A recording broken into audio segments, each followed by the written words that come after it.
The fact actually is that most time during conversation, we don't really listen to understand what people are saying. We only listen to prepare what we would actually say after they have stopped talking. So the first word that we express is but. The other person we are discussing with, we believe that we have another idea more superior. So to the person, he or she is talking nonsense. It's not that serious. They will just butt your butt.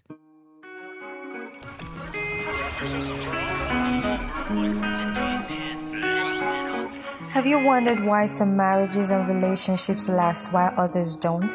Are you questioning the marriage or relationship you're in right now? These, more questions and discussions we shall unravel on this series, Wonders of Love, as our host, Olugbemi Sowemimo, will be sharing tips and advice to help you gain insight that will strengthen marriages and relationships that will lead to marriage, through wisdom and inspiration from God.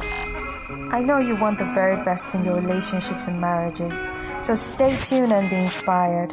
Always remember, it's God's will that your relationship be sweet.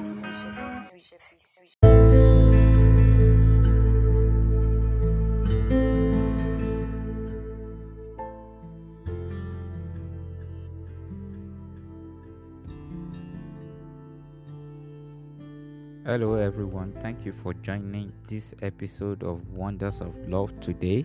And if this is your first time, you're welcome.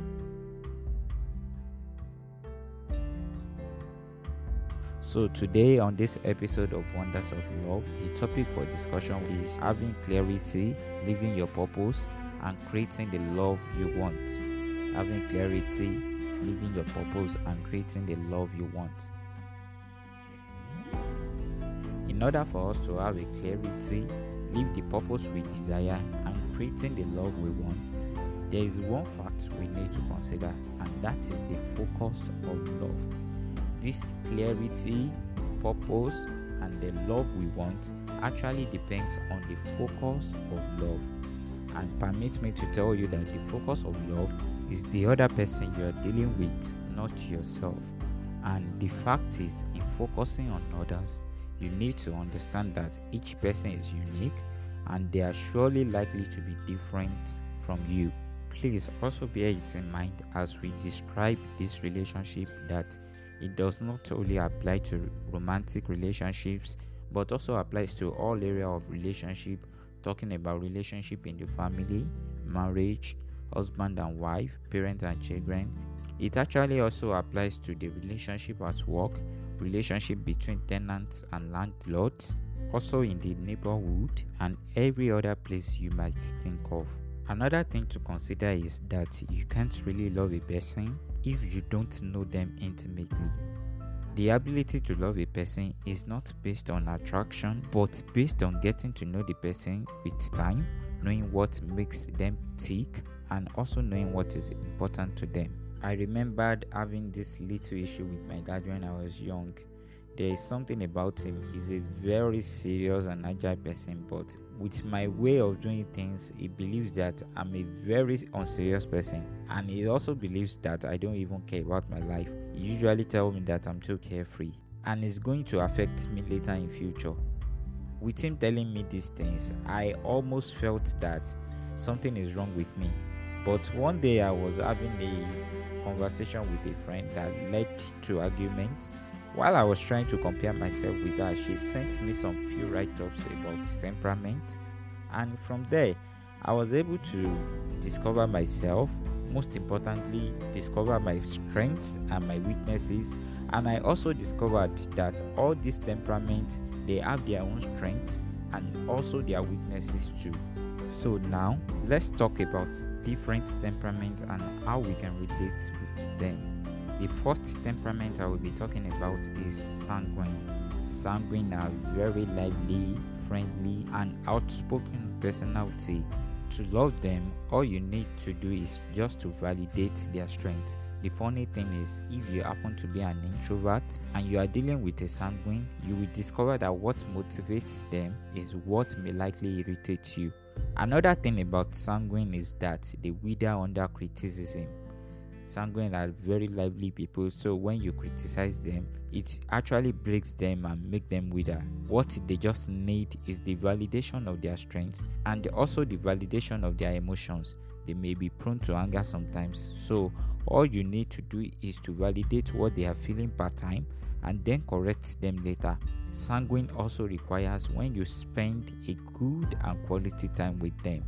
Their characteristics is that they make friends easily. The awesome part of them also is that when they choose to be with you, they are with you. They make you easily feel like you are their best friend and you are the most important thing that has ever happened to them. Most importantly, they like fun and friendship. The only way to make them feel happy is to reciprocate their actions towards you. When you are with them, make sure you are with them. Sometimes sanguine may be prone to lateness just because they love to enjoy the moment, and also they have something called charisma and always feel excited. So with this set of people, you will discover that when you are angry with them, they will just come around you, smile at you, play with you, tickle you, and by the time they are done with you, you would have even lost your anger. So one thing they desire is that you listen to them because they like to talk and they need attention. The second temperament is the choleric. Data shows that the world has just 3% of them. They are the second extroverts, and there is one special thing about them. They are achievers. They are goal-oriented and decisive in nature. They decide quickly on what is supposed to be done and they do it. And God has so much blessed them with the capacity to do whatever they need to do to achieve the results. So to relate with this kind of people, all you need to do is to give them recognition for their accomplishments.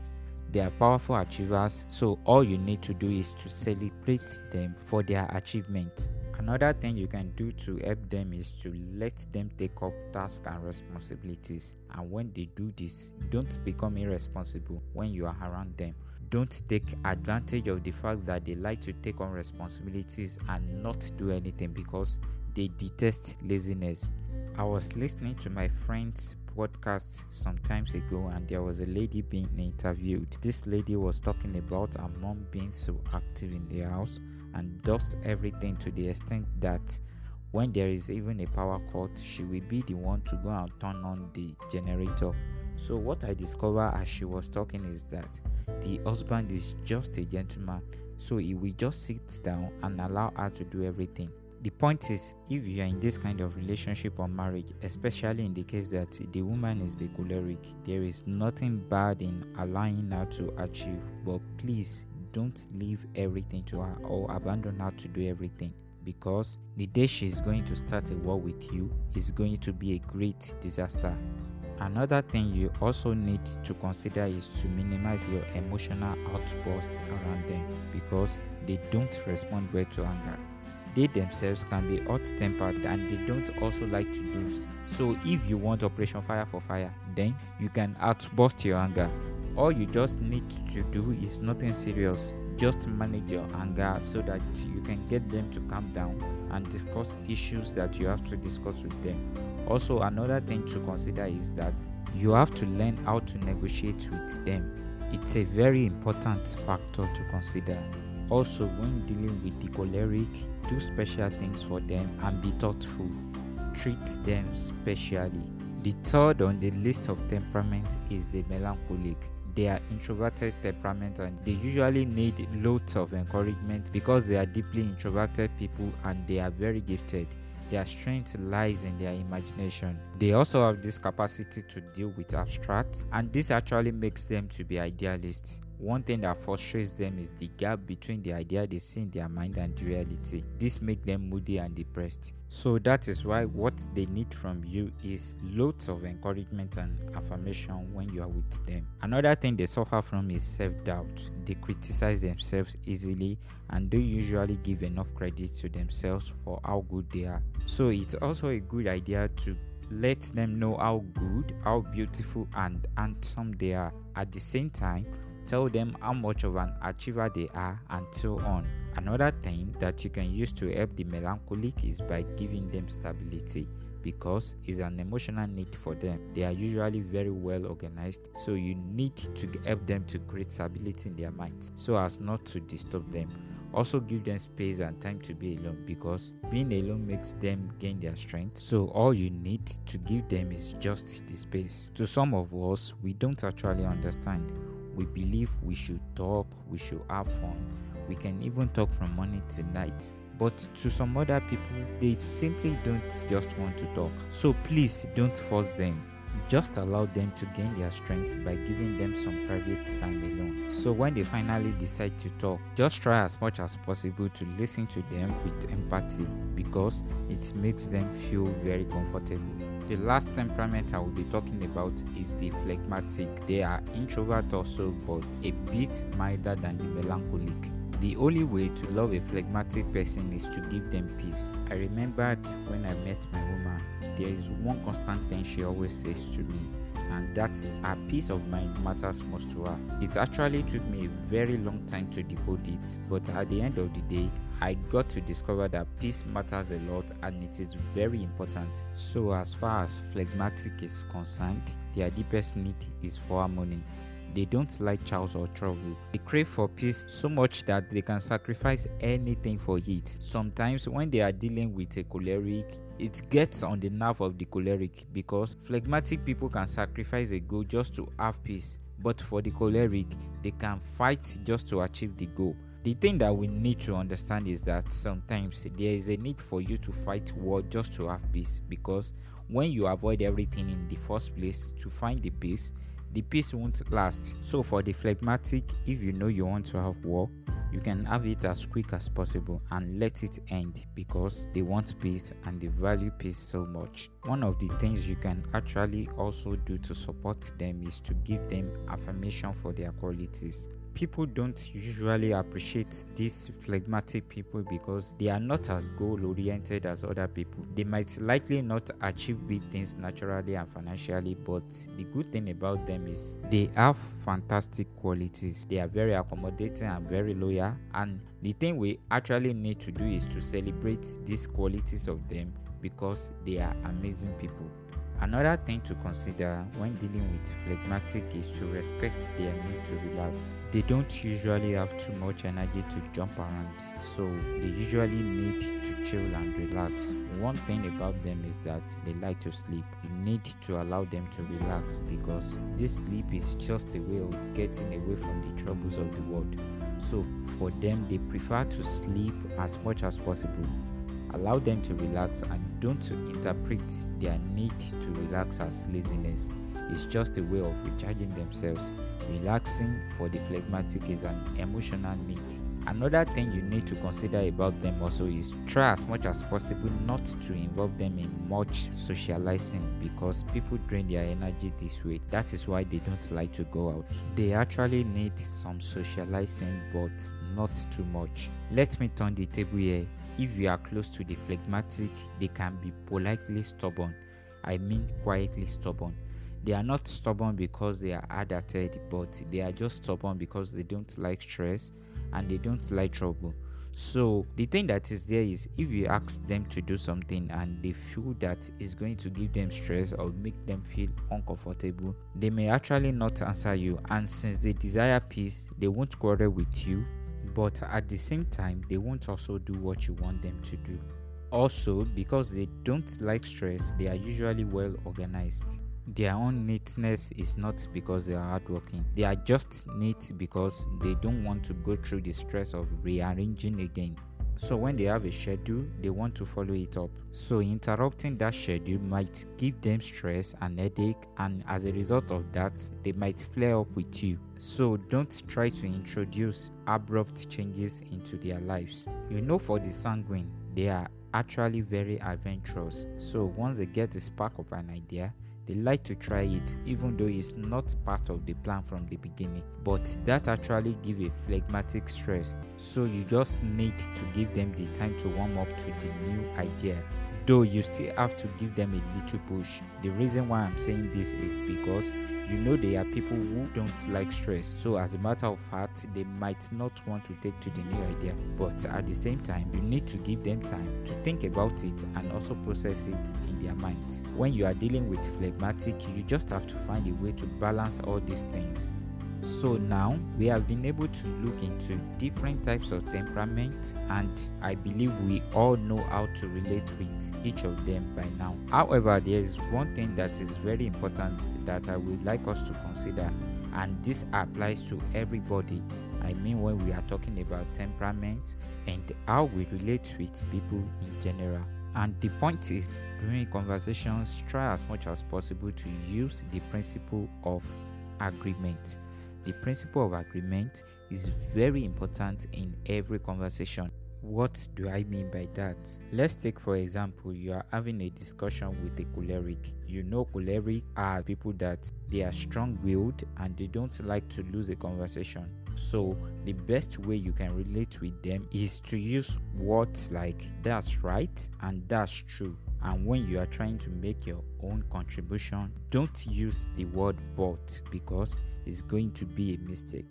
Let me explain better. The fact actually is that most time during conversation, we don't really listen to understand what people are saying. We only listen to prepare what we would actually say after they have stopped talking. So sometimes we are supposed to ask another question just to clarify what the other person really meant, so that what we will have to say will be accurate. So when we don't listen well to what the other person is saying, the first word that we express is but. So the other person we are discussing with, we believe that we have another idea that we want to put forth and we believe it's more superior. So to the person, he or she is talking nonsense. This makes people raise defense. So while you are saying your own view, they will be preparing their own defense also.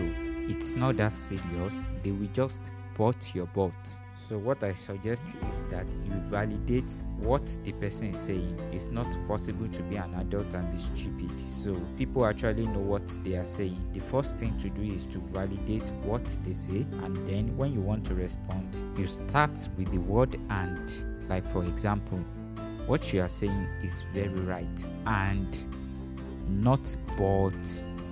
I hope you get what I'm saying, right? Okay, that's good. So when you do this, it makes the other person to feel that you just want to add to their own idea and not counteract it. You can see that that's easy, right? It really works well though. It will make the person to calm down and listen to you, and by the time you are done, that is when the person will realize that what you are saying is the direct opposite of what they are saying. My advice therefore is that you make use of the principle of agreement in your relationship and marriage so as to be happy and have a successful relationship and marriage as well. Finally, in all these things we have discussed, what do we need when it comes to relationship with people around us, relationship with our spouse, and marriage? What we need to do is just that we should not be selfish. At the same time, we should not try to impress others. We should be humble and think of others as better than ourselves. This is very challenging, I know. Thinking of others as better than yourself. Another thing to note is that we should not look for just our own interest, but we need to take out the interest in others too. Permit me to emphasize on the word be humble.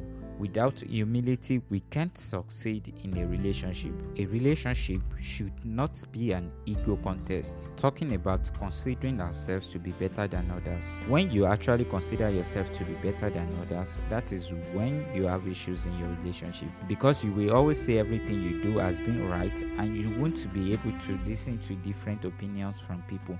But when you think of others better than yourself, it makes it more easier for you, and you will be more open to more ideas and suggestions.